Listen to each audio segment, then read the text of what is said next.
मसीह के अज़ीम और बाबरकत जलाली नाम में आप सबकी सलामती हो। मैं हूं एल्डर माइकल और आप देख रहे हैं मेरी मदद मेरा खुदा। मेरे अज़ीज़ों, खुदावंद ने आज फिर मुझे मौका बख्शा कि मैं खुदावंद के कलाम को आपकी खिदमत में पेश कर सकूं। मेरे अज़ीज़ों, आज हम सीखेंगे नई पैदाइश के ऊपर। मेरा साथ दीजिएगा। मैं खुदावंद के कलाम में से पढ़ने जा रहा हूँ मुक़द्दस यूहन्ना रसूल की अंजील, उसका 3 बाब और उसकी 3री आयत। यीशु ने जवाब में उससे कहा, मैं तुझसे सच कहता हूँ कि जब तक कोई नए सिरे से पैदा ना होगा वो खुदा की बादशाही को देख नहीं सकता। खुदा के कलाम पढ़े, सुने जाने पर खुदा उनकी बरकत हो। खुदा का शुक्र हो। मेरे अजीज़ों, यहाँ पर बात चल रही है निकोदेमुस और यीशु मसीह के बीच। अब निकोदेमुस रात के वक्त यहाँ पर यीशु मसीह के पास आता है। मेरे अजीज़ों, निकोदेमुस सरदार काहिनों का सरदार था। इसके पास बड़ा इल्म था, बड़ा नॉलेज था हर एक चीज़ का, शरीयत का भी। मेरे अजीज़ों, मगर ये अपनी राया के साथ, अपने ग्रुप के साथ, अपने शागिर्दों के साथ नहीं आया, क्योंकि ये अगर उनके साथ आता यीशु के पास तो इसकी वैल्यू ना रहती। अब ये रात के वक्त आया है खुदावंद यीशु मसीह के पास। जब सब सो गए, अपने अपने घरों में चले गए, तो उसने कहा, मैं जानता हूँ कि तू खुदा की तरफ से उस्ताद होकर आया है। एक उस्ताद जिसके पास बड़ा इल्म है, वो आके अपने सारे इल्म को पीछे कर रहा है और यीशु को कह रहा है कि तू उस्ताद होकर आया है। मेरे अजीज़ों, यहाँ पर जिक्र आ गया नई पैदाइश का। इसके ही ऊपर आज फिर हम बात करेंगे नई पैदाइश के ऊपर, या नए सिरे से पैदा होना। ये दोनों चीज़ें मेरे अजीज़ों एक ही हैं। नए सिरे से पैदा होना या नई पैदाइश या नया मखलूक बनना, ये तमाम चीज़ें एक ही हैं।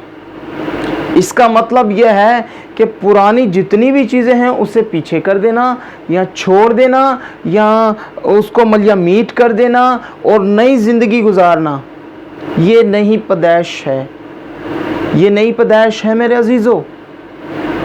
मेरे अजीज़ों, खुदावंद यीशु मसीह ने कहा कि जो कोई नए सिरे से पैदा ना होगा वो खुदावंद की बादशाही को देख नहीं सकता। जाना तो बड़ी दूर की बात है, देख भी नहीं सकता।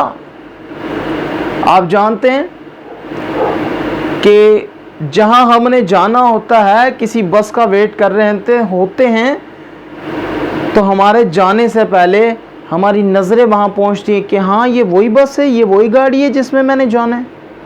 हाँ मेरे अजीज़ों, ये बात बड़ी हिला देने वाली बात है कि जाना तो दूर की बात, आप उसे देख भी नहीं सकते।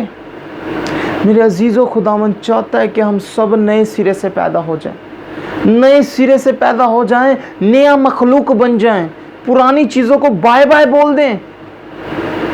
अब नए सिरे से कैसे पैदा होंगे, इस बात का ज़रा एल्डर साहबों में बताएं। मैं आपको बताता हूँ मेरे अजीज़ों, नए सिरे से हम कैसे पैदा होते हैं। जब हम अपने सच्चे दिल से तौबा करते हैं, पानी का बपतिस्मा लेते हैं और खुदावंद के ख़ानदान में शामिल हो जाते हैं। अब खुदावंद का ख़ानदान क्या है? जो खुदावंद के रूहानी लोग हैं इस ज़मीन पर, जो दुआ में, रोटी तोड़ने में, रफ़ाकत रखने में रहते हैं, उन्हीं के साथ हमने रहना है। अब रहने का मतलब ये भी नहीं कि अपने घर वालों को छोड़ ही देना है, नहीं, ऐसा जिक्र कहीं नहीं है बाइबल में। हमने उनको नहीं छोड़ना मेरे अजीज़ों, हमने उनको नहीं छोड़ना। हमने उनके साथ रहते ही खिदमत करनी है और अपनी ज़िंदगी को एक नया बनाना है, एक तब्दीली लानी है, अपने अंदर चेंजिंग लानी है।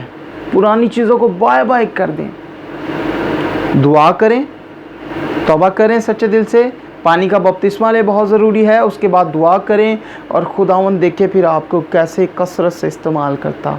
मेरे अजीज़ों, कसरत से वो आपको इस्तेमाल करेगा, मेरा ईमान है। खुदावंद आप सबको इस कलाम के वसीला से बरकत बख्शे। आए हम दुआ करेंगे।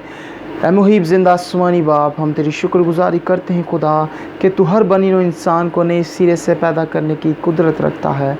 खुदा उन सुनने वाले कानों को, देखने वाली आँखों को नए सिरे से पैदा होने की तौफीक अता कर, यीशु मसीह के नाम से आमीन।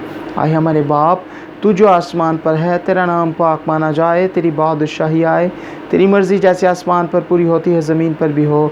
हमारे रोज़ की रोटी आज हमें दे, और जिस तरह हम अपने कर्ज़दारों को माफ़ करते तो हमारे कर्ज़ों में माफ़ कर। हमें आजमाइश में न पड़ने दे बल्कि बुराई से बचा, क्योंकि बादशाह, कुदरत, जलाल हमेशा तेरे हैं। आमीन। बाप और बेटे रूह कुदस के नाम से आमीन। खुदावंद आप सबको बरकत बख्शे।